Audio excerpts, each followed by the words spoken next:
Welcome back. This is Bev Turner in for Neil Oliver tonight. I know it's a disappointment, but what can you do? It's disappointing for me as well. I'd normally be sat at home watching him. Now, before the break, we were discussing what woke actually means, and I'm joined now by the author of How Woke Won, Joanna Williams. Good evening, Jo. Thank you for joining us. I know you're at a conference this evening. So you heard me, maybe you heard me talking at the top of the show about the definition of woke. And do you feel that it's a word that is fully understood? Because I think there's a huge amount of confusion and ambiguity around it. And I don't think language works unless we all agree on what the words mean. No, I think you're absolutely right. There is a lot of confusion around this word, but I think people instinctively know woke when they see it. We know when we're being force-fed a diet of diversity that we didn't sign up to, when we're being force-fed inclusion, when we're being kicked out of our bank accounts. We recognise when we come up against things that are going on in society that we haven't actually voted for, that we didn't actually ask to be part of, that we feel as if are being kind of pushed upon us. So I think we do recognise it when we see it. But the beauty, if you like, of woke for the advocates of these policies is that they can then stand back and deny. They can say, oh, no, we're not woke. There's no such thing as woke. You don't even know what the word means. So how can you complain about these things? I'm fascinated by this idea, Jo, that a word that is so powerful and yet nobody will claim to be it, and yet it underpins so much of our life, as I was saying at the top of the show. Do you ever come across anybody in your work as an academic or in writing this book who would see themselves as woke and say proudly, yes, I am a woke person, I represent these values, I live them? I mean, I think a few years ago, definitely. Now what you get more is people saying, well, of course some people will say, of course I'm woke. And we've even had police officers coming out and saying, well, why wouldn't you be woke? But then they follow that up by saying, well, because all woke means is that you're interested in equality, you're not racist, you're not sexist, you're not homophobic. So who could possibly be against this? Who would be anti-woke?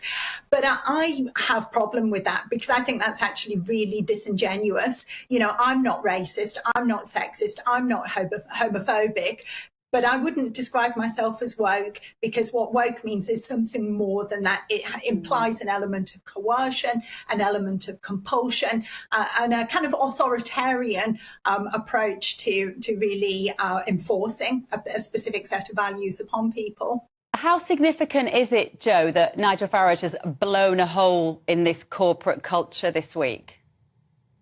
I think it's massive, and I think he's done everybody a favour by really exposing what's going on here. I mean, I absolutely take my hat off to him.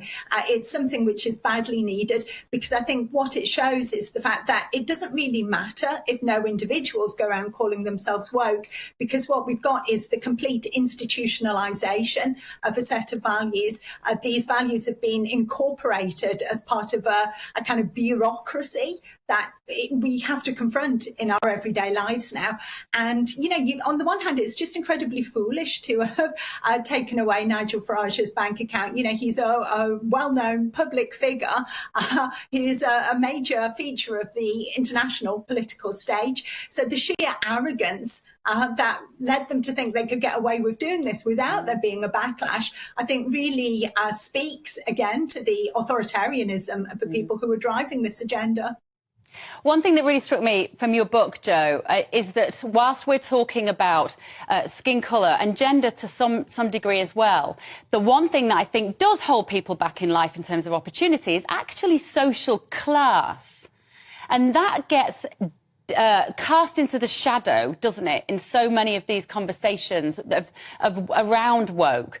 And that's something I think we should probably be committing more time to think about. Do you agree?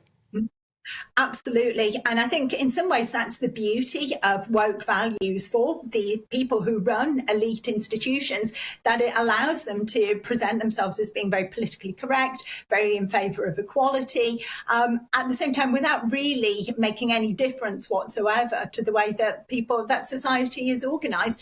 Poor people will stay poor because the woke agenda is not going to have any impact upon that whatsoever. You know, they can play around and tinker and kind of bedeck banks in rainbow flags, but people without money will still be people without money. What's the next stage for woke in our culture? I mean, it's different, I would say, next week than it would have been 2 weeks ago if this hadn't all happened. What do you predict happening now, Jo? Well, one thing that really heartens me is I think the only way really to push back and challenge woke is through democracy, is through the ballot box. And I think obviously we saw with Brexit, we've seen even with the recent by-election and the way that that's led people to question the whole expansion of ULEZ, the low emission traffic zone. I think democracy is actually pushing our political leaders to question the values that they've been promoting. And I think that's a really positive development. I think the more people see of woke, the less they like it. And now we just need the opportunity to be able to put these things to the test in the ballot box.